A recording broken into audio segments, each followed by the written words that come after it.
가장 먼저 여러분들이 자기주도적인 아이냐, 자기주도적이지 않은 아이냐, 자기주도적인 모습이 조금 보이는데 완벽해 보이지 않는 아이냐, 이렇게 크게 세 가지로 나눠서 구분할 거예요. 기준입니다. 자기주도력 보이는 아이, 자기주도력이 안 보이는 아이, 자기주도력이 보일 듯 말 듯, 보일 듯 말 듯한 애매한 아이. 기본적으로 자기주도력이 보이는 아이들은 10% 미만의 아이들일 거예요. 그래서 재원생 아가들을 보면은 대부분 자기주도력이 보인다라고 하는 아이들이 한 10% 남짓, 그리고 자기주도력이 전혀 안 보이는 애들이 10%에서 한 15% 정도 남짓. 그러면 75%에서 약 80%의 남짓 아이들은 우리가 소위 말하는 자기주도력이 보일까 안 보일까, 보이는 듯 안 보이는 애매한 아이들일 거예요. 그 아이들을 우리는 불완전한 자기주도력이라고 얘기할게요. 이거를 좀 줄일까요? 불자라고 할까요? 불자. 우리 절용어로 씁시다. 불자. 불완전한 자기주도력을 갖춘 아이들이 약 80% 남짓일 것이다. 그렇다면 이 세 그룹을 어떻게 확인해야 하는가서부터 일단 시작해 볼게요.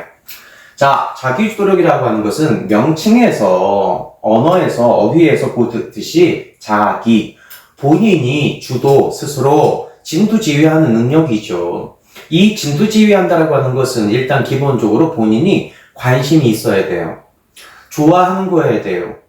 나 게임 좋아해, 나 낚시 좋아해. 좋아하니까 이 시간을 내가 충분히 즐길 수 있고 만끽할 수 있어. 그래서 집중할 수 있고 몰입할 수 있어. 관심사예요. 좋아하지 않는 거를 우리가 집중력을 발휘하고 몰입할 수는 없어요. 영화를 보더라도 좋아하지 않는 장르의 영화를 정말 미친 듯이 재밌게 볼 수 있는 능력은 없습니다. 그렇지 않나요? 재미있는 영화를 본다, 재미있는 책을 본다, 이것이 습관화돼야 돼요. 네. 우리가 취미생활이라는 거 대부분 다 좋아하잖아요. 그래서 몰입할 수 있는 거예요. 몰입하다 보니 뿌듯한 거예요. 몰입 후에. 몰입과 집중 후에 뿌듯한 거예요. 만족감, 성취감이라는 걸 느끼는 거예요. 이 만족감, 성취감, 뿌듯함, 이러한 것들을 반복적으로 느꼈을 때 더 잘 해내려고 하는 애씀, 이거예요. 더 잘 해내려고 하는 애씀이 보여지면 그것은 자기 주도력이에요. 만족하고 끝! 이것은 취미죠. 만족하고 끝! 뿌듯하고 끝! 이러고서 끝나면 그냥 취미예요. 그래서 자기 주도력이 보이다가 순간 안 보이기 시작할 거예요. 그래서 더 잘해내려고 하는 애씀이 보여지는 그 아이들이 우리가 기본적으로 자기 주도력이 좋은 아이다 라고 정의내리는 거예요. 그 자기 주도력이 좋은 아이들을 자세히 들여다보면 4단계, 4스텝이 보일 거예요. 첫 번째 스텝은 일단은 고민하는 능력이 발휘가 돼요. 골똘히 무언가를 사색하듯, 멍 때리듯, 고민하듯 무언가를 생각하는 일. 뭔가를 생각한 다음에 무언가를 그 생각한 것들을 정리하고 정립하는 힘이에요.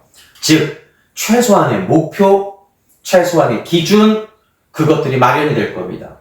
물론 최소한의 기준과 최소한의 그 목표라는 것이 만들어지더라도 완벽한 기준이고 완벽한 목표는 아닐 수는 있어요. 자, 그런데 기준이 잡혔습니다. 나 오늘 김치 만들어 볼 거야. 김치찌개 만들어 볼 거야. 폭탄 계란찜 만들어 볼 거야. 라고 하는 기준. 어떤 것이든지 그 기준, 목표라는 것이 생기면 우리는 두 번째 자기주도력 현상이 보여질 거예요. 뭔가를 드디어 관찰할 겁니다. 관찰한 힘이 먼저 생깁니다. 왜? 궁금하니까. 나 그거 관심 많으니까. 폭탄 계란찜을 만들기 위해서 어떻게 하지? 물과 계란의 양이 6대4 혹은 5대5, 7대3 어느 적정 비율을 맞춘다. 약간의 간을 한다. 그 간은 소금 간을 하든 새우 간을 하든 넣는다. 휘젓는다. 약한 불을 킨다. 가장 약한 불에서 슬슬 휘어준다. 약한 불에서 서서히 휘어준 다음에 어느 적정 수준, 응고 수준이 보이기 시작하면 뚜껑을 덮고 약 5분 30초 정도 내비둔다. 그때 파 정도는 넣는다. 파와 당근 정도는 아주 얇게 썰어서 같이 쓱 던져준다. 저는 이걸 어떻게 알았을까요? 셰프들의 폭탄 계란찜 유튜브를 관찰하기 시작했던 거죠. 맞죠? A라는 셰프의 폭탄 계란찜을 저는 계란 폭탄찜을 관찰했습니다. 관찰 후에 탐구를 한 거랍니다. B 셰프는 C 셰프는 어떻게 했을까? 확장시킵니다. 그것이 바로 탐구 영역입니다. 아, 그래? 그렇다면 나만의 방식으로 만약에 계란찜을 응용하는 버전 혹은 새로운 개념 혹은 최고 셰프가 하는 FM 같은 그런 영역 수준까지를 더 확장시켜 보는 겁니다. 그것이 바로 연구라고 하는 겁니다. 우리 공부에도 관찰의 시간, 탐구의 시간, 연구의 시간으로 나눠져 있어요. 관찰, 우리 관찰 보고서, 탐구 보고서, 연구 보고서 이게 다 소논문 주제 형태입니다. 여러분들, 우리가 소논문을 쓴다, 글을 쓴다, 어떠한 것을 관찰한다, 탐구한다, 연구한다, 그 레파토리를 정리한다. 어떠한 기준에서 어떠한 기준에서 정리한다. 이것이 소논문이에요. 자, 그렇다면 이 관찰, 탐구, 연구라고 하는 이 수준까지가 되면 자연스럽게 만들어지는 것이 뭐죠? 계획, 플랜이라는 거예요. 그래서 계획은 함부로, 마음대로 쉽게 만들어지는 것이 아니에요. 목표가 없는데 1단계, 목표가 없는데 계획을 세우라고요? 이거 되게 어려운 거죠. 그래서 잘 보세요. 고민하는 거, 생각하는 거 맞죠? 관찰하는 거, 보는 거 맞죠? 탐구하는 거 보고 나서 실행하려고 하는 애씀 맞죠? 연구, 실행한 다음에 더 점프업 시키려고 하는 그 과정 맞죠? 계속해서 액티비티 전에 무슨 현상 벌어지죠? 사고, 액티비티 창의. 그죠? 창의, 사고 창의가 이 1단계와 2단계에서 만들어지는 거예요. 이 과정을 거쳤을 때 우리는 3단계 실행하고, 이행하고, 도전하고, 그때 또 한번 엎어지고, 깨지고, 실수하고, 실패하는 시행착오라는 걸 겪어요. 이것을 우리는 보통 액션 플랜이라고 해요. 왜? 쓰러졌잖아요. 실패했잖아요. 아파봤잖아요. 그래서 다시 일어서려고 또 플랜이라고 하는 것을 또 짜잖아요. 제 플랜을 짜잖아요. 그래서 이것이 액션 플랜이 되는 거예요. 우리가 소위 말하는, 쉽게 표현하자면 이행 계획. 구체적인 계획이 아닌 페이퍼상의 계획을 2단계에서 한다면 3단계에서는 실행과 동시에 시행착오를 겪으며 액션 플랜, 실행 계획을 좀 더 구체화시키는 점프업 단계죠. 이 과정이 보이는 거예요. 곧바로 성공적으로 진입하는 케이스는 10%, 20%가 안 돼요. 대부분 한 번씩 엎어져요. 여러분들도 책을 읽어봤습니다. 어떠한 책이든 읽어봤습니다. 아침 독서 해보셨습니까? 혹시 새벽 독서 해보셨습니까? 혹시 출근길에 전철 안에서 독서를 해보셨습니까? 혹시 점심시간 때 독서를 해보셨나요? 혹시 퇴근길 버스 안에서, 전철 안에서 독서해보셨나요? 저녁밥 먹기 전에 약간의 시간 여유가 있을 때 그때 독서해보셨나요? 저녁 식사 후에 독서를 해보셨나요? 취침 전에 독서를 해보셨습니까? 언제 가장 독서 시간이 가장 나에게 잘 맞던가요? 저는 취침 전이었는데. 그런데 요즘에는 책 뜯어먹는 소리라고 하는 독서 코칭 프로그램 그거 운영하면서 제가 요즘에 아침 독서, 모닝 독서에 맛을 들이기 시작했어요. 저는 아침형 인간이 절대 아니었거든요. 그런데 제가 살아가는 환경이 조금 바뀌다 보니까 나도 모르게 새소리에 아침을 눈을 뜬답니다. 그래서 그 시간에 텃밭에 물 주고 방울토마토 따먹고 그리고 나서 아이들 우리 댕댕이들 아침밥 주고 살짝 놀아주고 그럼에도 불구하고 시간이 좀 남더라고요. 오케이, 그 시간 우리 책 뜯어먹는 소리 독서 활동하자. 독서 루틴이 만들어지더라고요. 가장 맛있게 이행할 수 있는 그 시간을 찾아내더라고요. 그것이 바로 3단계예요. 그렇다면 우리 아이들이 공부하는 순서도 예습한 후에 복습, 인강, 독서, 과제물, 여러 가지 학습 패턴, 공부 패턴들이 있잖아요. 그것 또한 순서가 있지 않을까? 아이들마다 저는 그 부분까지 고민하고 연구하게 되더라고요. 그래서 시간 관리라고 하는 것은 아이들마다 맛있는 시간대를 찾아내는 것, 그리고 우선순위. 액션 플랜하는 그 우선순위와 후행순위들을 정리하는 것, 정립하는 것. 그것에 대해서 이행이 됐을 때 만족도가 올라가는 것, 성취감이 올라가는 것, 뿌듯함이 점점 극대화되는 것, 그때 학습 효율이 높아지는 바로 그것이라고 정의를 내려봅니다. 이해되시죠? 자, 그렇다면 자기주도력이 완벽한 아이들 4단계는 어떤 모습이냐? 증명이죠. 이 증명이 보통 1단계 목표에서 2단계 계획에서 3단계 액션 플랜으로 올라가면서 목표라고 하는 것이, 기본 목표라는 것이 조금씩 상향 조정이 될 거예요. 그 상향 조정 때는 그 목표들을 이행이 돼서 증명이 돼서 만족해. 이것이 바로 수치적 증명인 거예요. 자, 그런데 사실은 이 수치적 증명까지 일어나면 우리가 소위 말하는 여기까지 딱 이행이 되잖아요?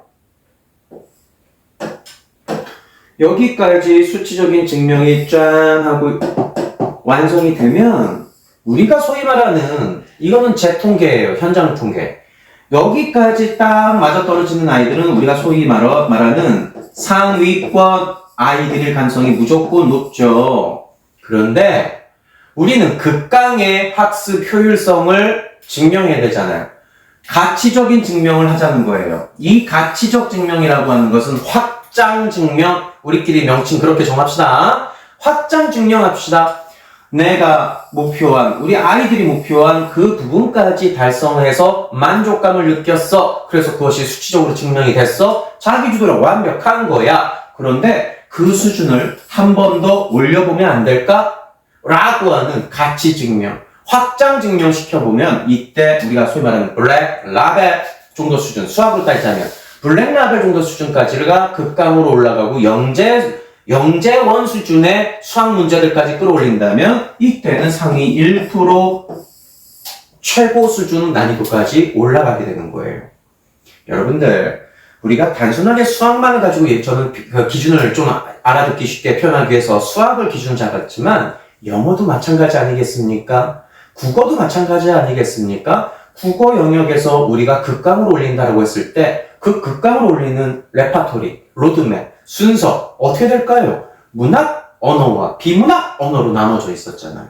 국어와 영어는 같은 계열이라고 얘기했잖아요. 맞죠? 자, 그렇다면 지문 싸움이에요. 지문을 어떻게 흡수할까, 흡입할까, 확장시킬까 이 개념이잖아. 그렇다면 우리는 문학 언어와 비문학 언어로 크게 구분했었지 않습니까? 문학 장르에서도 또 계열이 또 나눠져 있지 않나요? 시, 수필, 장작소설, 고전소설 등등등. 맞죠? 그러면 비문학 계열에서도 또 어떻게 계열이 또 나눠져 있죠? 정치, 경제, 사회, 문화, 예술, 스포츠, 수학, 과학, 역사. 정말 수도 없는 비문학 계열들의 장르들이 확장되어 있잖아요. 맞죠? 그렇다면 이 1% 정도 수준까지 극강으로 올라간다라고 하는 국어 언어 계열이라고 한다면 그 문학 장르와 비문학 장르의 언어, 어휘들을 얼마만큼 흡수해낼 수 있느냐 그 싸움이겠죠. 맞죠? 자, 그렇다면 이 아가들이 바로 이 4단계까지 완성되는 아가들, 보여지는 아이들, 증명되는 아가들을 우리는 자기주도적인 아이다 라고 표현을 하는 겁니다. 이 자기주도적인 아가들 대부분 어떻게 진행할까요? 자기주도적인 아가들 우리 일전에 공부했던 거 기억 떠올리셔야 돼요. 코칭을 하자 그랬습니까? 컨설팅을 하자 그랬습니까? 아니면 카운셀링을 하자 그랬습니까? 자기주도력이 보여지는 아가들, 자기주도력이 보여지는 이 4단계까지 보여지는 아가들, 2단계가 다 보여지는 아가들, 카운셀링 하자 그랬잖아요. 이 카운셀링이라고 하는 것은 주도권을 누구한테 준다? 아가들한테. 아가들한테 궁금한 질문을 하자는 거였죠. 그래서 리슨 영역이 훨씬 더 많은 부분을 우리가 차지한다라고 했잖아요.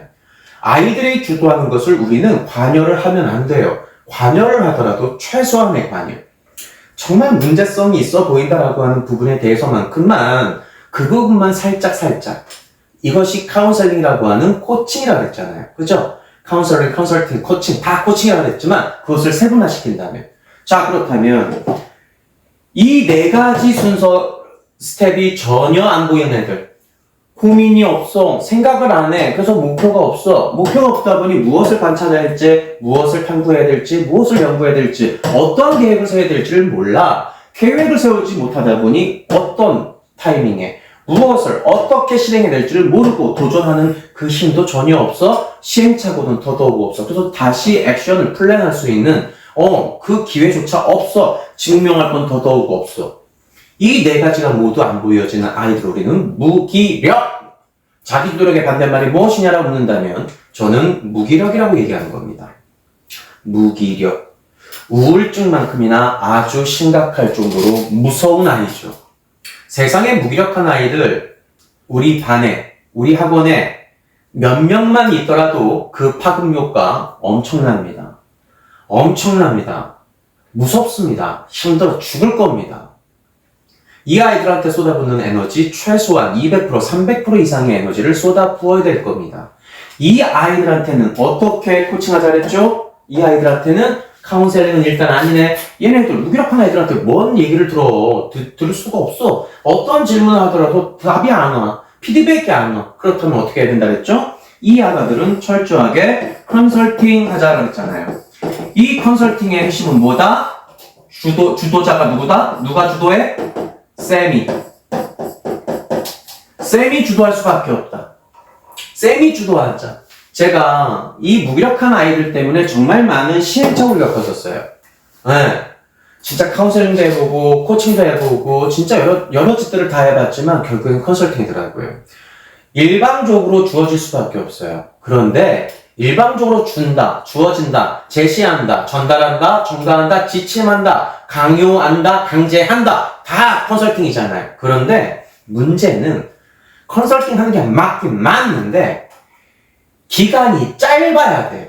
주어지는 미션이. 확인하고자 하는 그것이 짧은 기간 내에 빠르게 확인하는 그 기간이 필요해요. 자, 어떻게? 이 무기력한 아이들은 짧은 기간. 이게 핵심입니다. 아주 짧은 기간 내에 빠른 확인, 점검. 그리고 무엇보다 가장 중요한 거 아주 매우 쉬워야 함. 아주 매우 쉬워야 돼요. 왜? 이 무기력한 아이들은 성취감, 뿌듯함, 만족감이라는 걸 못 느끼고 있습니다. 그래서 내가 제시하고 있는 그것들이, 표현하고 있는 그것들이 맞나 틀리나 맞아도 자신 없어 할 겁니다. 그래서 그 자신 없어 하는 그 모든 현상들을 조금씩 허물어줘야 됩니다. 그래서 쉬워야 된다고요. 그 쉬운 것을 아주 작게 줘야 된다고요.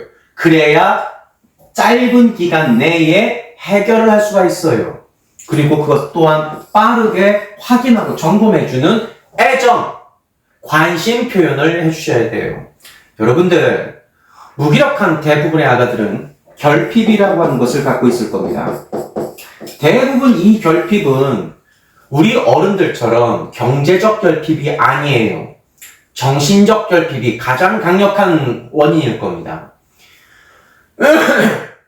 그 강력한 정신적 결핍이 대부분 부모로부터 만들어진, 부모와의 그 관계된 환경에서 만들어진 그것들이 대부분이에요. 그 원인 대상은 부모가 90% 이상이에요.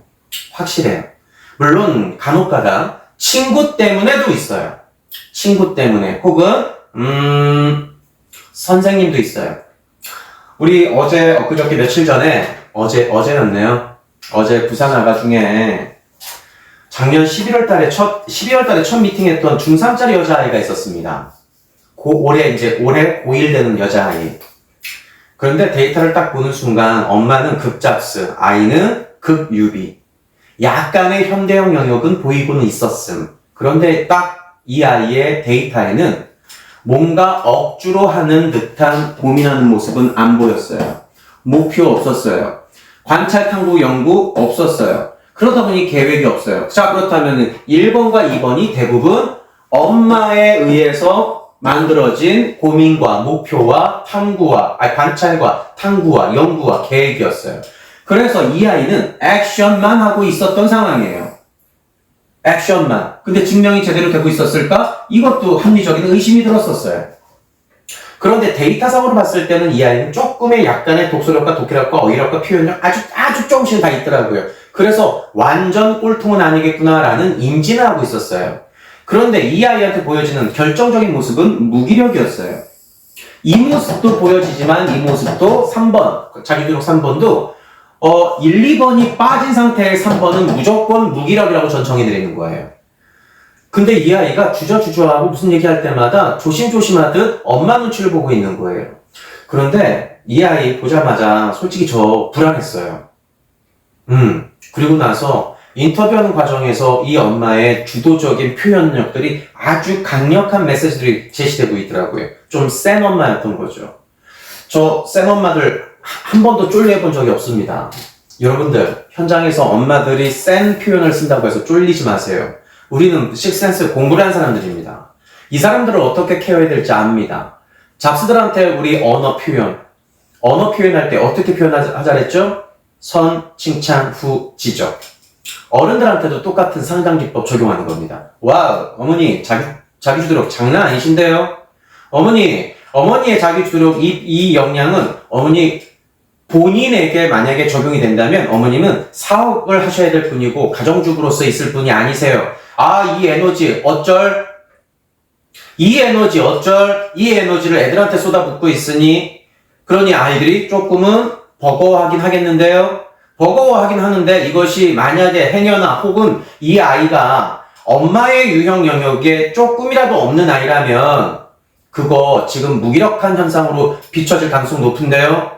엄마가 요구하는 대로 생각하고 이행하고 꼭두가시 같은 아이가 된다면 이 아이 정말 심각하게 힘들 가능성이 높은데요.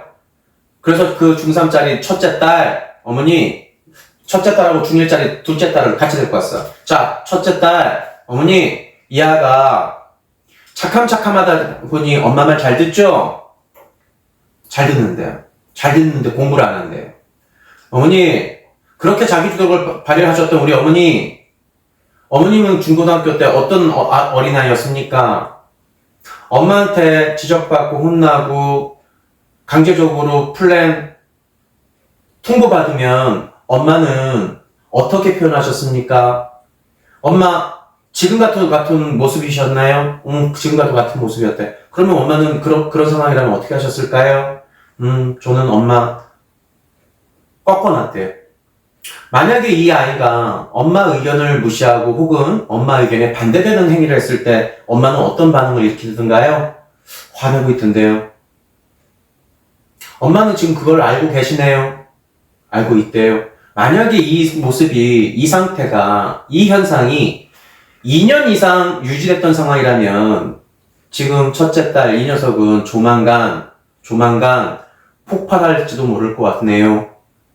여기서 말하는 폭발은 뒤집어지거나 포기하거나 엄마 말에 철저하게 반기를 드는 그 모습이 보일 것 같은데요. 조만간 그 엄마 콧방귀도 안 꼈어요.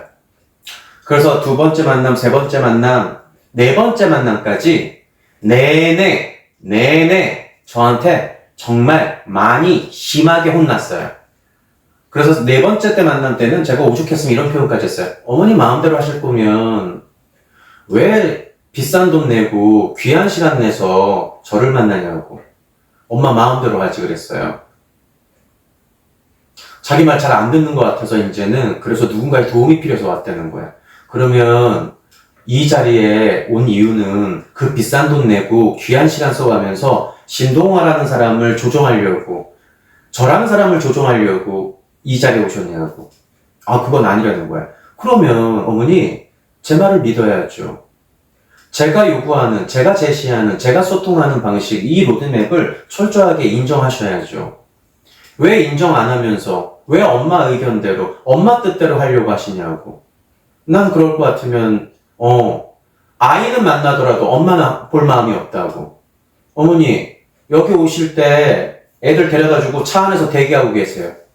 들어오지 마세요. 제가 현장에서 엄마를 안 보는 경우가 바로 그 경우밖에 없어요. 네. 그래서 5번째 미팅 때 이 아가들만 들어오더라고요. 근데 문제가 또 생겨요.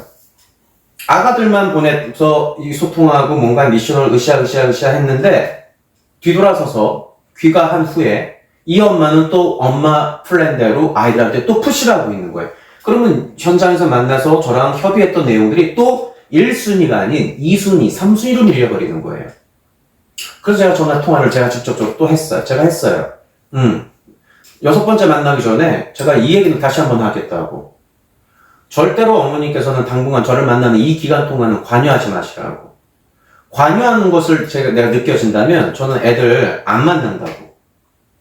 애들은 만나 주셔야 된다는 거예요. 그러면 제가 이 아이를 안 볼랍니다. 제가 다른 코치한테 이관을 해드릴 테니, 어쩌고저쩌고 합시다. 이렇게 된 거예요. 제가 진짜 볼 마음이 없는 거야. 애들만 본다면, 애들만 생각한다면 사실은 진심으로 미안하죠. 그리고 나서 석 달이 지났습니다. 9월 달에요. 피눈물을 흘리셨어요. 이 엄마가요. 왠지 아세요? 7월 달서부터 심상치 않은 분위기가 흐르고 있더라고요. 흘렀다고 하더라고요. 제가 다른 코치한테 솔직히 저는 이런 상태에서 빈정상해가지고 제가 다른 코치한테 입원하기 전에 스탑하시라고 환불해드릴게요. 오지 마세요. 저는 이런 케이스라면 전 코칭 안 합니다. 엄마가 여기 현장 오는 이유는 협조하려고 오는 거지. 엄마 마음대로 코칭하려고 하는 거 아니라고. 그러면 엄마가 코칭 센터를 운영하셔야지. 왜 여기까지 와서 왜 다른 사람들 괴롭히냐고. 제가 진짜 속된 표현으로 지랄했어요.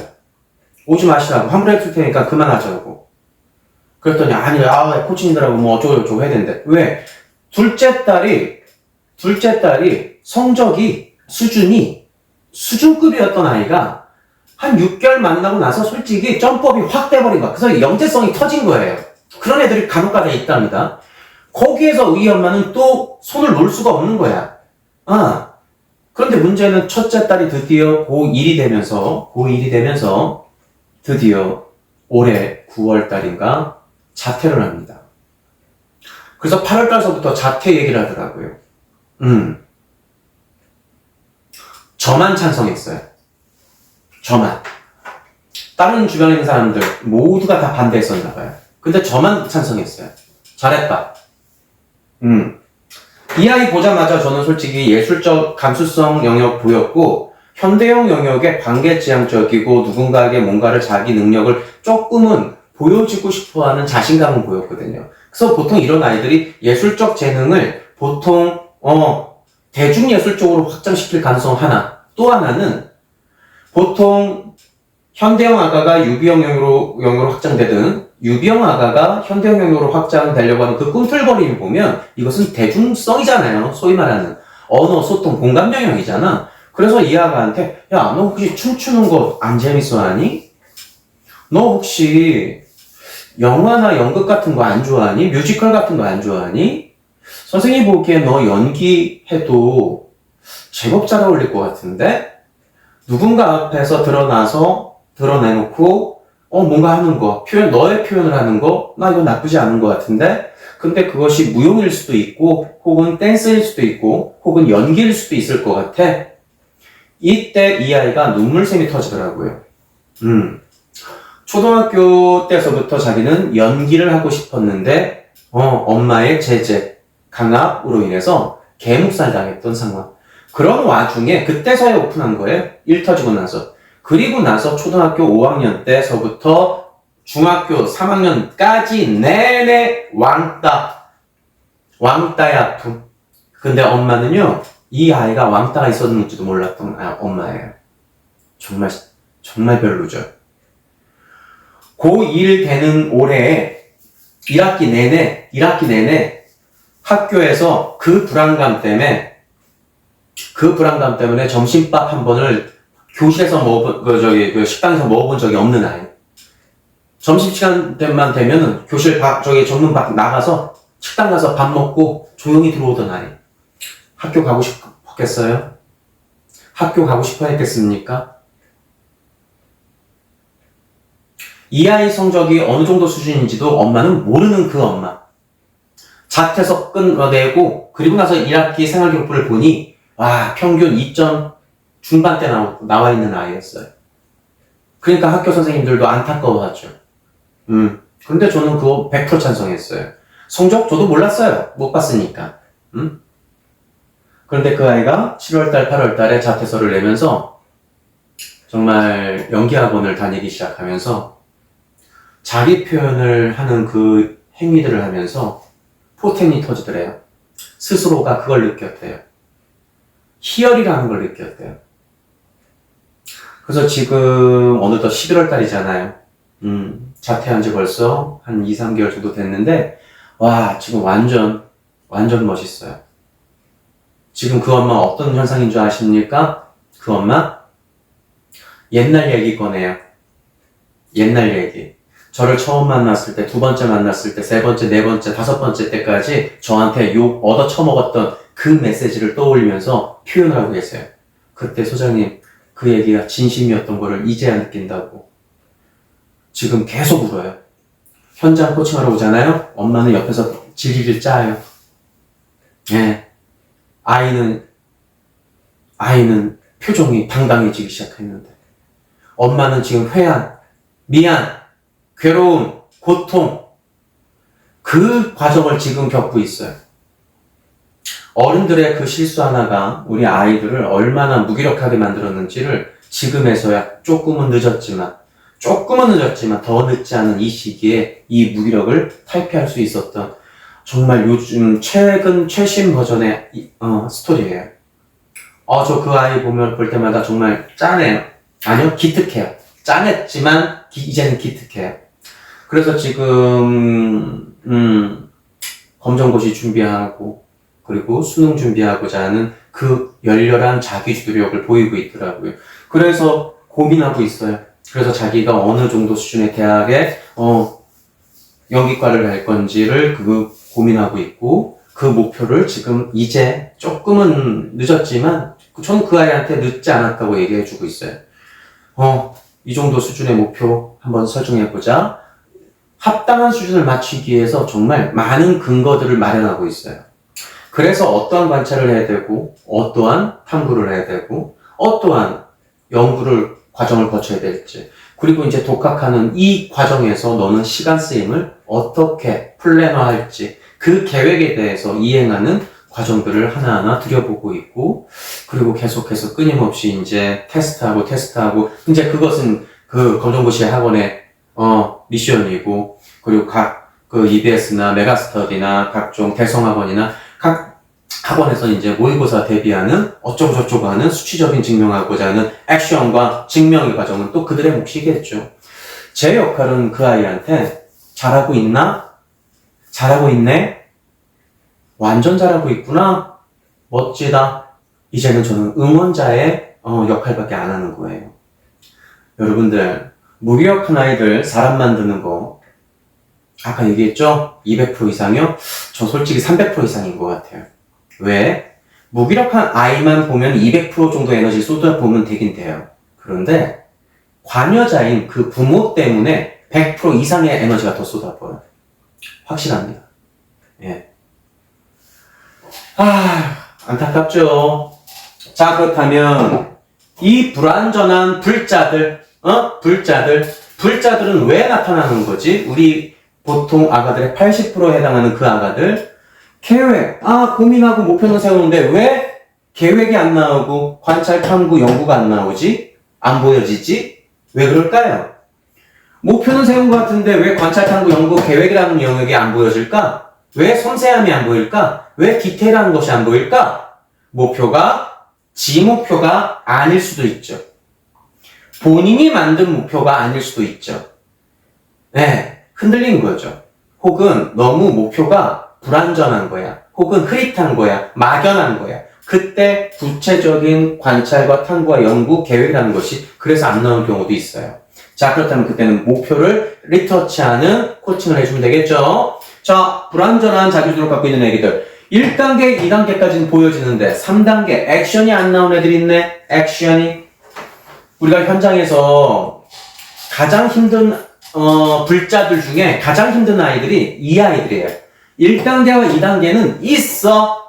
협의 과정이 잘 이루어지고 어쨌든 간에 뭔가는 만들어졌어. 근데 3단계 액션에서 강력한 액션이 안 나온 애들이 있어요.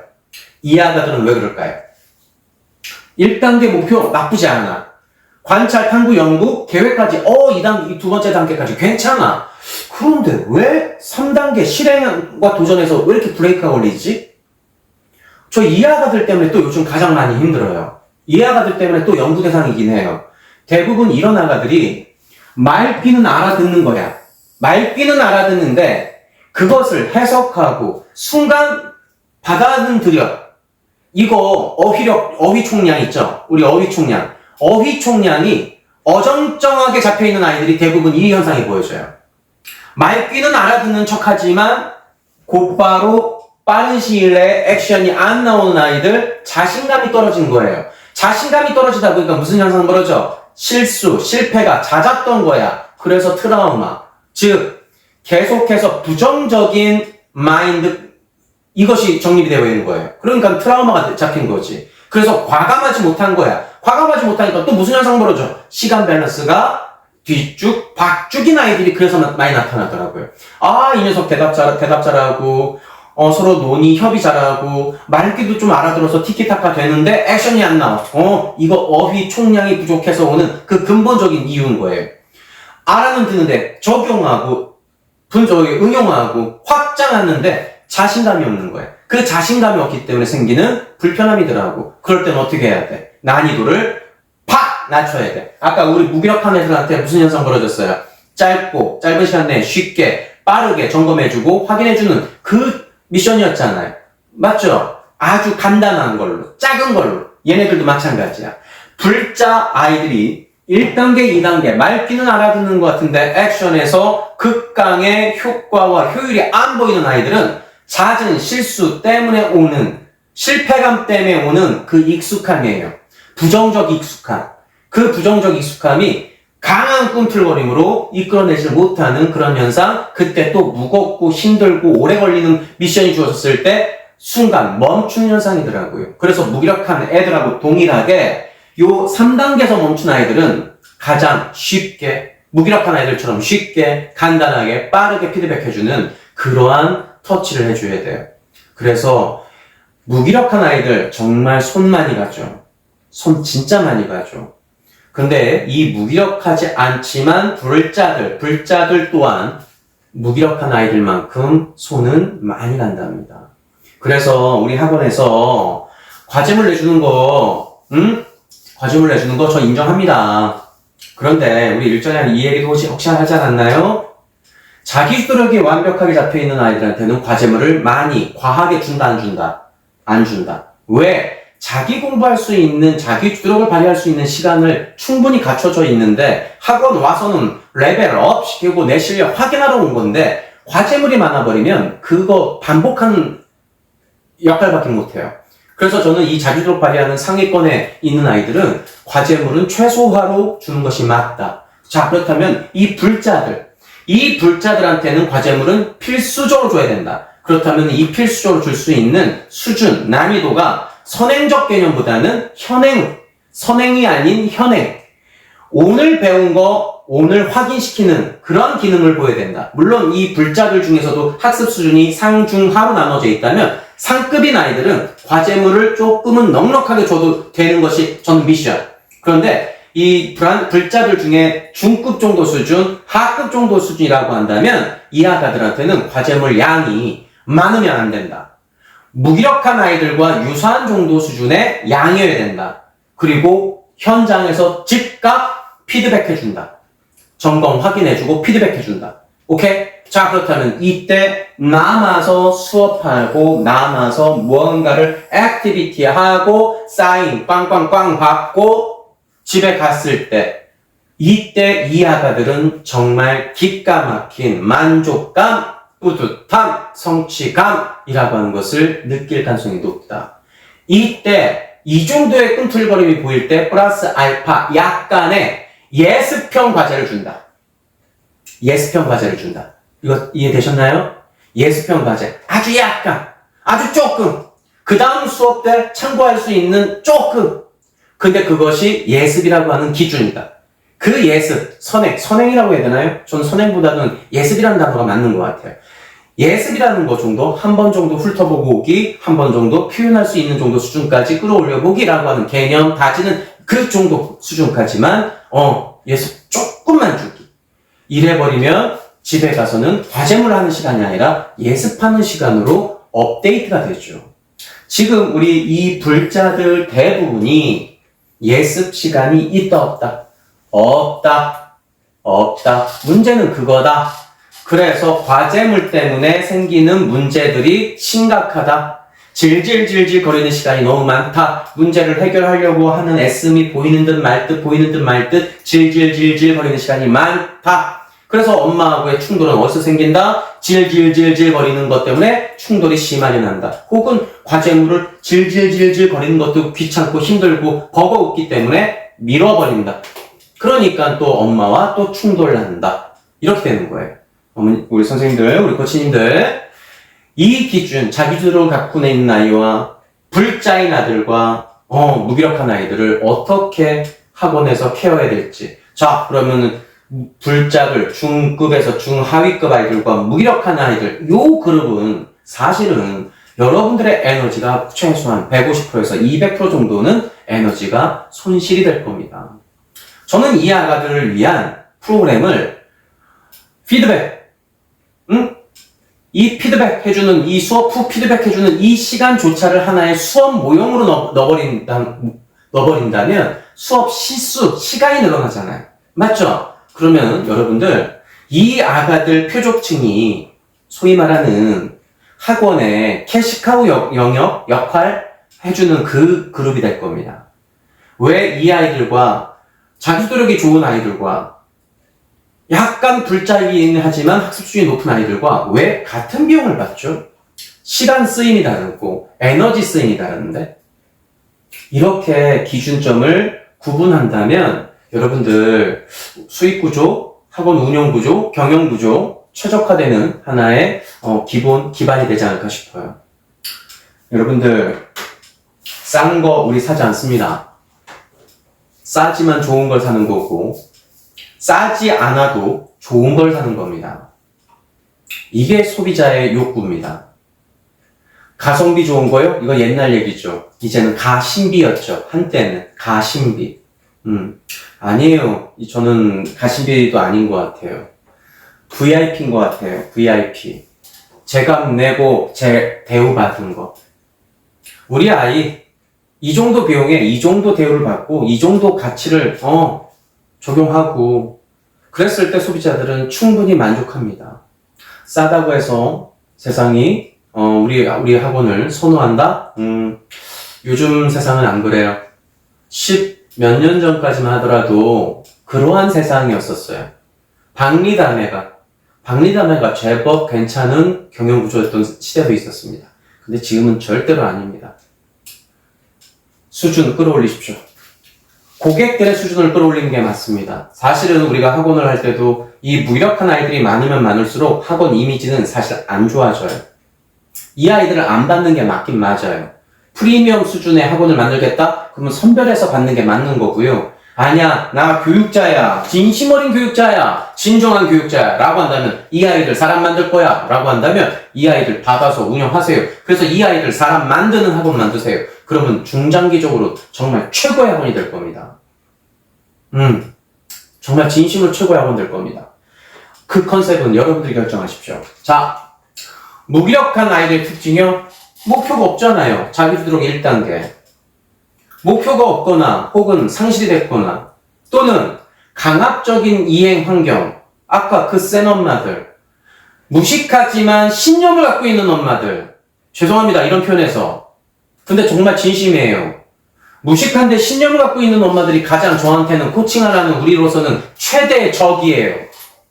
이 엄마들을 계몽시켜놔야 돼요. 교담이라고 하는 이 공간에서 엄마들과 소통하는 직업을 갖고 있습니다. 왜 그 직업을 제가 가졌게 해요? 그 엄마들 왜 교육시키는 줄 아세요? 말귀지 말아 들으라고. 옆집 엄마가 누군가가 어디선가 이런 건 이렇대. 아유, 진로가 없는 아이를 두고 고3, 중3에서 고1 되는 아들이 있어요. 응? 어떤 엄마 아들이 진로가 결정이 안 됐는데 이런 질문을 합니다. 소장님, 이 학교보다는 이 학교가 유리하죠? 왜요? 이 학교가 이런 거 더 잘 돼 있대요. 그래서 저는 이 학교로 이 녀석 보내려고요. 이런 거 잘 돼 있는 것은 이 아이한테 어떤 도움이 되는데요? 말을 못해요. 어머니, 바로 그 부분이 문제라고요.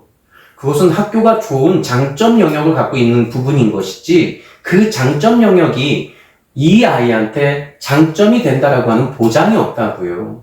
그래서 진로가 결정이 안 된 상태에서 어떤 학교를 가는 게 장점이고 유리한지 그것은 사실은 없어요. 지금 어머님은 반만 아신 거고 반은 모르시는 거예요. 그래서 이 녀석 지금 이러이러한 부분들 빨리 캐치하고 빨리 이거부터 밸런스 맞추는 게 맞아요. 이 밸런스가 안 맞아줬는데 왜 매번 학습적인 얘기만 하냐고요. 라고 제가 계속 진짜 문제 있는 아이들의 대부분은 문제 있는 엄마 때문에 오는 현상이에요. 무식한데 신념 갖고 있는 엄마들. 진심입니다. 이거 팩트입니다. 그 엄마들 사람 만들어야 됩니다. 그래서 세미나 끝없이 수시로 정기적으로 교육해야 됩니다. 그 엄마들 제가 가스라이팅 하려고 하는 게 아닙니다. 진짜 진심으로 그거는 계몽인 겁니다. 정확한 정보를 가지고 이 아이한테, 우리 아이에게 정확하게 전달할 수 있고 적용시킬 수 있는 그 로드맵을 저는 알려드리고 싶은 게 저는 학교 특강, 학원 특강 하는 이유라고 저는 봅니다. 마케팅 쪽 효과들 물론 여러분들 입장에서는 당연히 생각하셔야겠죠. 아이고 그 엄마들 감동시키면 그 엄마들이 손잡고 그 다음 세미나 때 안 오겠어요? 저는 그런 걸 도와드리고 싶은 겁니다. 이겁니다. 목표 상실 하나, 자기주도록 1번이 뒤틀린 거야. 그리고 못된 엄마들이 있는 거야. 혹은 못된 선생들이 있는 거야. 틀리지 않은 얘기를 해줬대. 맞죠? 그 무식한데 용감했던 그 엄마 혹은 무식한데 정말 용감한 선생이 있다고 생각해보세요. 그들이 얘기하는 그 메시지는 틀린 내용이었나요? 틀리지 않은 내용이었죠. 물론 틀리지 않은 내용이에요. 그게 최소한의 그들한테는 방어벽이죠. 방어 본능이죠. 여기까지 자기가 책임 회피할 수 있는 그 근거죠. 그런데 틀리지 않은 얘기지 이 아이한테 옳은 얘기는 아니잖아요. 저 교육을 업으로 삼고 있는 우리들 자신 있게 당당하게 명확하게 선명하게 로드맵 제시할 수 있어야 돼요. 회피하지 마십시오. 책임 회피 절대로 하지 마십시오. 그게 그런 사람들이 어떻게 교육을 업으로 삼고 있는 사람들입니까? 저는 그런 분들 퇴출시킬 겁니다. 제가 학원 경영 교육 인증 시스템 제가 만든다고 얘기하지 않았나요? 저 진짜 몇 년 안에 2, 3년 안에 인증 시스템 교육 인증 시스템 만들어서 정말 무식한데 신념을 갖고 있는 그런 사람들 다 퇴출시켜버릴 겁니다. 이 학원업계 사교육 시장 진짜 판도를 한번 바꿔버릴 겁니다. 너무 장기술 부리는 사람들이 너무 많습니다. 안타깝습니다. 장기술 부려요. 왜? 성적은 올려준대잖아요. 그게 장기술이지 뭐예요. 때려잡으면 수치적으로 약간의 상승 나죠. 암기시키는데 바로 시험 직전까지 암기시키는데 투입시키는데 왜 성적이 안 올라가요? 요 정도는 올라가죠. 근데 내 진짜 실력은 아니잖아. 물론 이것도 제가 뭐라고 하는 건 아니에요. 수능을 준비하는 아이들이라면 이래도 되죠. 아니요. 수능을 준비하는데 내신 때문에 문제가 생기는 아이들이라면 정말 이래도 되긴 되죠. 맞죠? 수능 준비하는 놈들한테 이렇게 공부시킨다고요? 미친 거 아닙니까? 정말 개념 없는 거 아닙니까? 정말 교육 철학 1도 없는 거 아닙니까? 그런 사람들이 어떻게 교육자입니까? 교육자랍시고 대우받으니까 여러분들 이놈의 학원장들 제가 그래서 약간은 개무시하는 거예요. 이놈의 학원장들 정말 개념 상실한 사람들 너무나 많습니다. 애들 미래를 생각을 안 하잖아요. 애들 꿈을 생각하지 않지 않습니까? 그냥 성적 올리면 그들의 목표 달성이라고 생각하지 않습니까? 그런 사람들이 무슨 교육자입니까? 저는 고3 때 그것을 당해본 장본인이잖아요. 그것 때문에 14, 15년? 제가 30대 중반까지 고3 때 그 담임을 내가 개새끼라고 정말 쌍욕을 했는데요.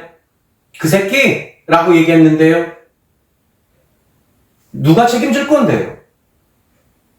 여러분들, 교육을 업으로 삼고 있는 우리들은 정확한 로드맵 제시할 수 있고 확신을 줄 수 있고 확실하게 신념을 가질 수 있게 동기부여 주는 게 우리들의 역할이에요. 이것이 바로 우리가 가진, 우리 프로코치님들이 가진 최고의 장점이고 최고의 차별화 전략이고 최대의 경쟁력입니다. 저 그래서 이거 프로코치 교육과정 저 자부심 갖습니다. 저만 자부심 갖나요? 아니에요. 여러분들도 자부심 가져도 돼요. 어정쩡하게 프로코치 교육 받고 몇 시간 교육 받고 프로코치 돼야지 라고 하는 그 간판 필요하신 분들 여러분들 우리 주변에서 보셔서 아시잖아요. 다 알아서 떨궈져 나가는 거. 제가 굳이 진짜 그런 사람들을 안 잡아요. 한 번 진입했던 건 여러분들의 몫이고 끝까지 제가 책임지려고 하는 애씀은 저의 역할이고 근데 그 역할들이 서로 매칭이 안 돼서 어느 순간서부터 지구력이 발휘가 안 되고 집중력 떨어진다면 여러분들 그것은 제 역할 아니에요. 여러분들의 역할이고 여러분들의 몫이에요. 저는 제 역할 철저하게 이행하렵니다. 그래서 끝까지 최선 다하시는 분들 정말 아까 자기주도력 2단계 관찰, 탐구, 연구 이거 정말 진지하게 접근하시는 분들 제가 끝까지 책임질 거예요. 어떠한 책임을 지는지는 한번 두고 보세요. 전 분명히 제가 말한 거 책임질 겁니다. 그런데 나중에 시간 지나 보세요. 소장님 저한테 왜 저 안 잡아주셨어요? 왜 저한테 이런 쓴소리 안 해주셨어요? 이따위 얘기들 분명히 나올 겁니다. 제가 개무시할 겁니다. 진짜 독하게 마음 먹으십시오. 시간 날 때 공부하는 거 아닙니다. 시간 내서 공부하는 게 맞습니다. 그래야 내게 되는 게 맞습니다. 응? 아시겠죠? 자, 여러분들 일단 무기력한 애들 우리가 공부 못하는 애들 대부분을 자세히 들여다보면 이 세 가지가 다 보여요. 주저주저합니다. 머뭇머뭇합니다. 그리고 궁금해도 참습니다. 공부할 때 이런 현상 보인다면 그냥 답답한 겁니다. 성적, 수치적 증명 안 될 겁니다. 중위권 전략이라면 상관없습니다. 목표 기준이 중위권이야. 이런 상태에서 이런 모습 보여. 괜찮아. 그렇다면 괜찮아. 주저주저해도 돼. 머뭇거려도 돼. 궁금한 거? 참아도 돼. 궁금한 거? 시험 문제 틀리면 돼. 왜? 너는 1등급 전략이 아니잖아. 5등급, 6등급 전략이잖아. 그러면 너는 틀릴 거 과감하게 틀려. 틀리는 거에 대해서 쫄리지 마. 4등급, 5등급, 6등급이라면 틀려도 될 만한 건 틀리는 게 맞아. 틀리지 않아도 될 걸 안 틀리는 것이 목표지. 그렇다면 너희들 이런 모습 보여도 돼. 그런데 만에 하나 네가 3등급이 목표고 2등급이 목표라면 적어도 주저는 안 했으면 좋겠어. 머뭇거리진 않았으면 좋겠어. 적어도 궁금하면 뭔가는 표현을 했으면 좋겠어. 그러면 3등급과 2등급의 목표 기준은 도달할 거예요. 그렇다면은 이 세 가지가 해결된다고 해서 너가 무조건 1등급 된다라는 보장은 없어. 왜? 1등급, 2등급 이 정도 수준이 되려면 1등급에서도 상, 중, 하급이 이걸 또 구분한다. 자, 1등급 상중하급 정도 수준에서 왔다 갔다 하려면 결국에는 어휘 총량이야. 네가 초등학교 때 중학교 때 어휘 총량이 어느 정도 수준인지는 모르겠어. 우리가 만나는 아이들이 만약에 초등학생이라면 그래서 어휘 총량. 지금 만난 애들이 중학교 1, 2학년이라면 어휘 총량 그때까지 우리가 언급하고 그거 확장시켜줘도 되는 미션이 되는 거예요. 그런데 중3이 되면서부터는 이 어휘 총량 얘기하면 정말 환장그래요. 왜? 몇 년간을 멈춰 있었잖아요. 그래서 고등학생들이 성적이 갑자기 마음을 먹어도 안 올라가는 이유, 그래서 그런 거예요. 확실합니다. 여러분들, 우리 아이들 중에서 떠든 애들 있죠. 이거 공감 능력 발달돼 있어서 호기심이 발휘가 되는 거죠. 그 호기심이 학습적 연계된 질문들이라면, 떠든다가 질문이라면 그 질문은 호기심이에요. 학습적 호기심. 그렇다면 그것은 철저하게 대응해 주셔야 돼요. 이 대응과 개무시와 이거 구분을 해 주셔야 돼요. 아이들이 떠드는 건지 아니면 질문을 하는 건지 구분하셔야 됩니다. 이 질문이라고 하는 것은 학습적 호기심이라고 전 분명히 얘기했습니다. 학습적 호기심이 현장에서 만들어지는 아이들이 있는가 하면 처음부터 이 학원에 올 때서부터 학습적 호기심을 갖고 있는 애들이 있어요. 그런 애들은 왜? 예습이 됐던 애들이잖아. 그죠? 예습이 된 아이가 학습적 호기심을 가지고 질문한다? 완전 멋있는 학습 시간이죠. 그리고 현장에서 나는 예습을 해보지도 않았지만 현장에 와서 학습적 호기심을 발휘한다? 이거 완전 멋있는 현상이에요. 물론 현장이 예습과도 같은 현상이 벌어진다면 결국에 이 질문한 이 아이는 복습이라고 하는 과정. 아까 우리 가능하면 현장에서 막 피드백 다 해주자. 과제물 처리해, 막 이것도 해주자. 간단하게 처리하고 확인해주고 집에 보낼 때 약간의 예습적인 어떤 미션 조금이라도 줘보자. 왜? 학습적 호기심 좀 불러일으키라고. 우리 그러려고 이 과정, 소통 과정, 그리고 공부 시간, 학습 시간에 대한 어떤 밸런스, 순서, 그래서 제가 표현하는 거예요. 여러분들, 학원 강사님들의 역할은 이 정도까지의 연구를 하진 않아요. 그들의 목표는 내가 오늘 할 일 전달해 주는 것이 그들의 목표예요. 그렇다면 그들의 목표를, 학원 강사들의 목표를 점프업 시키는 것은 여러분들의 목표죠. 그래서 여러분들이 강사들한테 이 정도의 어떤 이런 것도 알아야지 라고 얘기하면 안 돼요. 여러분들도 몰랐는데, 여러분들도 몰랐기 때문에 못 시켰던 건데, 이제는 알았다면 학습 수준, 학습 시간, 학습 대상별, 이 반편성을 어떻게 하냐가 여러분들 학원의 색깔, 학원의 퀄리티를 좌지우지할 거예요. 여러분들의 학원들, 많은 학원들이 대부분 들여다보면 학교나 학원이나 별반 차이 없는 반편성 기준이 보여요.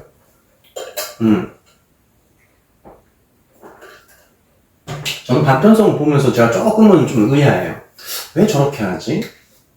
왜 여전히 학년제 기준으로 설계하지? 학년제로 기준 잡으면 일단은 초중고 12개 기준이 잡히는데 거기에서 어떻게 상중하 크게 3개의 구분으로 반편성을 하지? 조금 더 디테일하게 나눠야 되는데 그런데 디테일하게 나눠버리면 또 곱하기 몇 해서 반이 수두룩 빽빽 많아지는데 그러면 강사 수는 그만큼 필요로 하는데 그런데 강사 수가 필요한 것만큼 그 강사가 대응해 줄 수 있는 학생 수가 제한될 텐데 작을 텐데 그러면은 학원 채산성이라고 하는 것이 매칭이 안 될 텐데 그러면 강사 비용은, 강사 급여는, 강사 혜택은 점점 낮아질 텐데 낮아지는 순간서부터 강사들의 능력 발휘는 또 발휘가 안 될 텐데 그래서 나는 이 정도만 하면 돼 라고 하는 방어 본능이 생길 텐데 그러면 결국에는 컴플레인이 또 생길 텐데 계속 악순환인 거예요.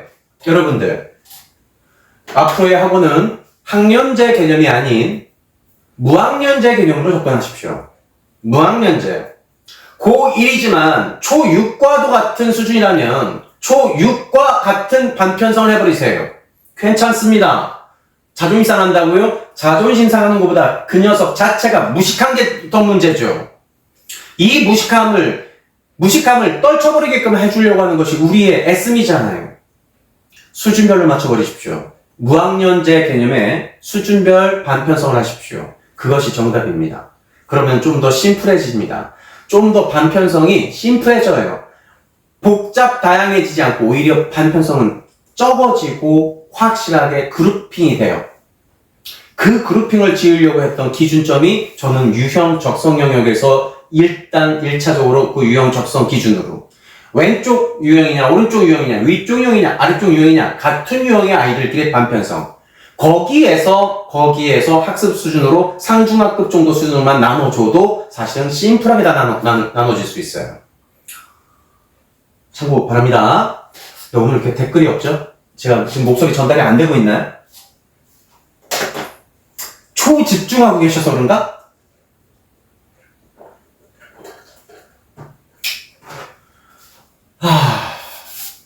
오케이. 집중이라고 하니까 저 믿습니다. 자, 발표한다라고 하는 것은 자기주도력이죠. 발표, 내가 알거든, 이해가 됐거든. 여러분들, 이것만 기억하십시오. 설명이 안 되는 모든 것들은 모르는 것이다. 설명이 되는 모든 것들은 철저하게, 정확하게, 확실하게 알고 있는 것이다. 이 기준에서 벗어나지 마세요. 인수분해를 여러분들 설명해 보세요. 미분과 적분을 설명해 보십시오. 함수라는 아이의 성질을 한번 설명해 보십시오. 초중고 12년 공부했습니다. 12년 공부했는데 왜 나는 미분이라는 아이를, 적분이라는 아이를, 함수라는 아이를, 인수분해라는 아이를 왜 설명이 안 되지? 여러분들 외웠잖아요. 외웠잖아요. 그러니까 성질 자체를 모르죠. 정의 자체를 모르죠. 그런 와중에 문제 유형 파악해야 된대. 그러니까 문제만 딥다 풀었잖아요. 여러분들 인수분해와 방정식과 함수라는 아이가 교집합이 있는 거 알아 몰라요? 난이도 높은 문제들, 우리가 블랙라벨 수준의 문제들이 이 세 가지 개념이 묶어서 나오는 거 혹시 아세요? 몰랐죠? 이거예요. 각각의 개념들, 어휘들을 나는 이해가 됐어. 그러니까 나는 개념이 잡힌 거야. 개념이 다져진 거야. 그래서 나는 그 개념 범위 내에서 표현할 수 있어. 설명할 수 있어. 나 충분히 알아. 그 어휘들, 수학만, 국어만, 과학만, 영어만, 수학만 어휘 싸움인가요? 영단어만 외우는 거, 영단어만 정리하는 거, 이거 어휘 정리잖아요. 영어만 어휘 정리합니까? 아닙니다. 공부의 핵심은 어휘 정리입니다. 모든 전 교과 어휘 정리입니다. 아까 우리 얘기했잖아요. 문학 계열과 비문학 계열, 비문학에서 정치, 경제, 사회, 문화, 예술, 수학, 과학, 기타 등등 모든 것들이 다 교과라고요. 그 교과, 어휘, 언어들이 비문학이라고 하는 영역에서 연결이 될까 안 될까? 연결되지. 스포츠를 좋아하는 저는 스포츠 언어를 저는 다 알아듣는데 여러분들은 특히나 여자분들은, 여성분들은 축구 안 좋아해, 야구 안 좋아해. 그런데 야구는 몇 명이서 하는 거래. 야구는 몇 명이서 하는 거고 축구는 몇 명이고 옵사이드는 뭔지는 알겠는데 설명을 잘 못하겠고 옵사이드는 어떤 거고 뭐 이런 우리가 사소하게 쓰는 언어들을 여러분들은 들으면 알아요. 근데 설명이 안 되는 거야.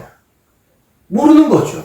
지금 우리 아이들이 보여지는 가장 강력한 학습적인 능력에서 언밸런스한 지점이 바로 발표 능력이 떨어졌다. 발표 능력은 뭐다? 예습하는 능력이 부족했다. 예습하는 건 뭐다? 개념을 정리하는, 개념을 다지는, 어휘 정리를 하는 시간이 부족한 거다. 결론은 어휘 총량이 부족한 것이다.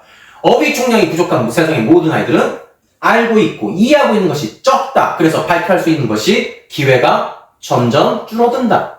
너무나 당연한 거 아니겠습니까? 반문하는 현상은 무슨 현상이에요? 발표 가능한 아이들이 나타나는 현상이죠. 이 반문이라는 것은 나의 관찰 영역을 넘어서 탐구의 영역을 넘어서 연구 영역까지 넘어갔을 때 최고 수준까지 넘어갔을 때 수준이 내 레벨이 높아진 거예요. 내 레벨이 높아지다 보니 교사들이 하는 모든 얘기들이 단박에 다 알아듣는 거예요. 그런데 교사들이 자칫 종종 왕왕 무슨 현상 벌어지는 줄 아세요? 잘못된 정보를 전달하고 있어요. 그때 손드는 거예요. 그때 반문이라는 거 하는 걸 해야 하는 거예요. 이때 이 아이는 모른 척 반문하는 아이도 있고 어떤 아이들은 대놓고 반문하는 애들이 있어요. 선생님 제가 알기로는 이런 건데 저 선생님은 이렇게 표현하셨네요. 어떤 게 맞는 건가요? 이건 대놓고 반문. 근데 어떤 아이들은 선생님 혹시 제가 어디선가 봤는데 선생님이 표현한 이 부분에서 이럴 수도 있지 않을까요? 이런 건 어떻게 생각하세요? 라고 의외적으로 반문하는 친구들도 있고요. 얘네들은 조금 더 착한 놈들이지. 맞죠? 반문한다. 이거 완전 멋있죠. 이 반문하는 아이들이 많으면 많을수록 우리 학원의 수준이 높아지고 있는 시그널이에요. 여러분들, 지금 여러분들의 학원, 아가들 떠올려 보세요. 떠들고 있는 아이들이 많습니까? 질문하고 있는 아이들이 많습니까? 발표하고 있는 아이들이 많습니까? 반문하고 있는 아이들이 많습니까? 이 기준에 의한 데이터, 통계가 나온다면 우리 학원의 성격이, 색깔이 점점 선명해지고 있구나 라고 인지하셔도 맞아요. 바로 그 부분이 여러분들 학원의 색깔이에요. 우리 아이는 현장 중심의 아이들이구나. 은근 무식한 아이들, 이놈의 새끼들, 우리 학원 왔더니 정말 재밌어 하는구나. 선생님의 공감이 되게 중요했던 부분의 아이들이었구나. 그래서 우리 선생님들의 수업 시간에 떠들고 웃고 으쌰으쌰 하면서 이것들을 토대로 질문까지 할 수 있는 능력을 발휘하고 있구나. 그렇다면 이 무식한 아이들을 끌고 가는 힘은 선생님들의 주도력이었구나. 선생님들의 호흡 능력이었구나. 이렇게 인정하시는 거예요. 그 선생님들 절대로 내보내면 안 되겠구나. 이 아이들이 발표하는 애들이 많아. 우와, 우리 학원 점점 수준 높은 상위권 레벨의 아이들이 점점 많아지고 있구나. 소문 나고 있구나.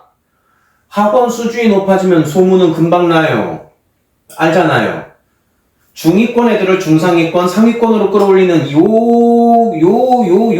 개념. 여기에서 대부분 소문이 나는 거예요. 응? 그렇다면 중위권 남짓의 아이들이 상위권으로 점프업 한다는 것은 동기부여가 어느 순간 만들어졌음을 의미하는 거예요. 동기부여 대부분 목표라 그랬잖아요. 그 목표의 기준은 대부분 진로, 직업이라고 하는 그 끝장 목표잖아요. 맞지 않습니까? 목표가 없는데 어떻게 속도를 냅니까? 어떻게 속도를 못 내는데 집중을 하라고 그렇게 맨날 압박을 가합니까? 목표가 없으면 속도도 못 내고, 몰입도 안 되는 게 너무나 당연한 거예요. 축구를 안 좋아하잖아요, 여러분들. 그런데 어떻게 축구를 재밌게 볼 수 있습니까?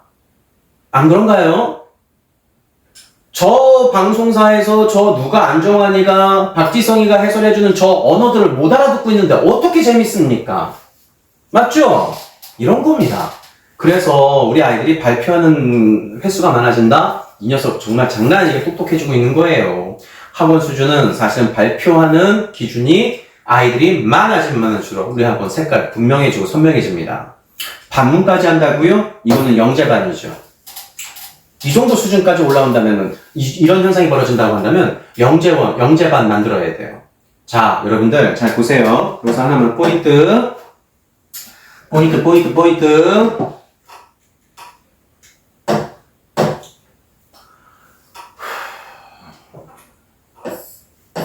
자, 토론. 맞죠? 발표. 맞죠? 발표력, 토론력, 유형그룹 구분됐죠? 토론 중심의 학습 모형, 하부르타. 이제 인지가 되십니까? 연결되십니까? 발표력, 자기주도력을 발휘하고 있는 발표력, 플립러닝, 환경 모형 맞습니까? 플립러닝이라고 하는 것과 하부르타라고 하는 것을 여러분들 들어보신 적 있나요? 플립러닝, 거꾸로 교실 인지되시나요? 이런 겁니다. 자기주도력이 준비가 되어 있는 아이들이 많아진다고 했을 때는 결국에는 발표할 수 있는 시간을 주어진다. 발표할 수 있는 수준의 아이들끼리 으쌰으쌰한다. 발표할 수 있는 아이들이 모여있는 그룹에서 서로 발표할 수 있는, 표현할 수 있는 시간적 확보가 중요하다. 그래서 이 플립러닝이라는 수업 모형은 소수정의 수업 모델로 가야 아이들 표현할 수 있는 시간을 확보해 줄 수가 있는 거죠. 맞죠? 그런데 이 토론 중심이라고 하는 것은 그룹 토론도 가능해요. 그래서 이것은 그룹 중심으로 가는 거예요. 그래서 이 아가들, 자기주도력의 발달이 안 되어 있는 아가들을 이 수업 모형으로 진입을 시켜버리면 이 아가들은 자기주도력이 준비 안 됐는데 발표를 안 해. 이 아가들은 죽을 것 같죠. 그런데 학원에 막 간판, 썬팅지드 보면은 뭐라고 많이들 써 있어요. 응? 소수정예. 세상의 모든 아이들이 소수정예면 다 잘 되는 줄 알아요. 이제 아니라는 건 이제 느끼셨죠. 우리 학원의 반편성을 어떻게 재설계해야 될지, 그건 이제 기준 잡으셨죠. 아니요, 기준이 안 잡히더라도 이제 감은 잡으시라고요. 아시겠습니다? 자, 설명하는 시간은 꼭 가지세요. 자기주도력이 없든, 예습이 됐든, 현행 수업을 지금 하고 있든, 예습 때문에 아이들이 와서 자기주도력을 발표를 한다면 이 질문하고 발표하고 이 시간이 많아지겠지만, 현행 중심의 학원이라면 질문하는 시간, 그리고 설명하는 시간을 많이 가지라고요. 이거 이해하셔야 됩니다. 설명하는 시간, 그때 확인. 그래서 요즘에 자기주도적인 학원 시스템이 어쩌고저쩌고 하는 거 보면은 학습 모형 쪼로록 하고 과제물 쪼로록 주고 뭐 개념 쪼로록 주고 이거 알아서 한 번 한 다음에 선생님한테 쪼로록 와가지고 내가 한 것만큼은 확인받고 뭐 어쩌고저쩌고 하는 그 모형이에요.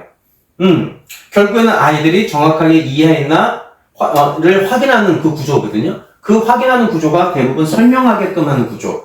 그런데 자칫 잘못된 학원들이 대부분 문제만 확인하고 내보내는 학원이 돼버리더라고요. 그런 학원들은 자기주도적인 학원이 아니죠. 그거는 그냥 학습지 회사죠. 안 그런가요?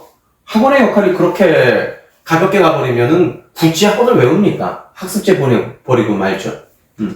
자, 자기주도력 강력한 아이들과 무기력한 아이들을 일단 구분해 보시면 자연스럽게 이 두 구분에서 자, 보세요.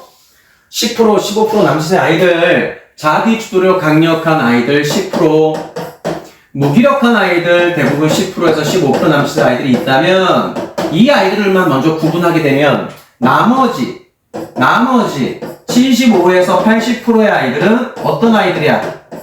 불자들이잖아. 맞아? 이 불자들 중에 그냥 기준만 정합시다. 상중하. 그냥 학습 수준으로 상중하를 잡아도 돼. 근데 학습 기준을 저는 어휘 총량으로 기준 잡아도 동일한 데이터가 나올 거예요. 어휘 총량의 기준으로 상중하급을 구분하면 이것이 학습 수준과 동일한 수준일 거예요. 이것과. 이해되셨죠? 이 구분을 계속하자고요. 이 구분을 계속하게 되면 아이들이 분명컨대 선명하게 따다다다닥 나눠져요. 일단 크게 다섯 개 그룹으로 나눠졌네. 자기주도력, 무기력, 불자 상, 불자 중, 불자 하. 맞죠? 그러면 불자 중, 불자 하, 무기력. 이 세 그룹을 우리가 기본적으로 세트 A 세트라고 우리가 표현합시다. 이 아가들을 한 묶음으로 정의해도 저는 나쁘지 않다고 봐요. 이해되셨습니다? 그리고 자기주도력 좋은 애기들, 그리고 이제 불자 A 그룹과 불자 B 그룹. 불자 A 그룹과 불자 B 그룹이 가장 많은 계층일 거예요. 가장 많은 계층. 이렇게 크게 5개 그룹을 나누지만 또 쪼개면은 3그룹, 4그룹을 나눌 수 있으니까 이렇게 그룹을 만드는 어휘 총량은 어떻게 할 수 있을까요? 이거 너무나 간단하죠. 어휘 총량은 여러분, 어휘 총량은 정량적인 평가를 하는 것이 아니에요. 정량 평가를 하는 게 아니에요. 독서 장르와 독서량으로 확인하라고 했잖아요. 이 독서 장르는 유형별 독서 장르가 있다 그랬잖아요. 유형별 독서 장르가 우리 아이들의 유형별 1번 영역과 2번 영역에 해당하는 그 영역에 해당하는 독서 장르가 캐치되어 있나? 이것이 독서력이라고 했잖아요. 그죠? 이 독서력을 독서량으로 확인하자 그랬잖아. 적어도 월 몇 권. 숙제로 읽고 과제로 읽는 거 빼고 월 4권에서 최소한 8권. 이 정도 기준이라고. 이 정도면은 불자 상급은 될 거예요. 최소한. 적어도. 상 또는 중일 거예요. 우리 이 기준 정도 잡으면 돼요. 이 정도 잡으면, 제법인데? 나쁘지 않은데? 딱 이 기준 잡을 거예요. 그런데 자기주도력에 잡혀 있는 아이들은 최소한 8 이상이에요. 8권 이상. 8권 이상. 왜? 이 8권 이상인데 유형별 독서 장르가 1번 영역과 2번 영역에 해당하는 독서 장르 그 부분을 다 체크하고 있다면 이 아이는 독서력, 독해력, 어휘력 정도는 잡혀 있는 거예요. 표현력은 우리가 또 굳이 확인해 봐야 돼요. 그래서 이 표현력은 토론 능력과 논술 능력 이 두 가지를 보잖아요. 그래서 이거는 확인이 필요한 거야. 그런데 우리 코칭 진단지로는 독서력, 독해력, 어휘력까지는 이 정도까지는 이 데이터, 아이디 체크한 체크리스트만 보더라도 확인이 무조건 가능해요.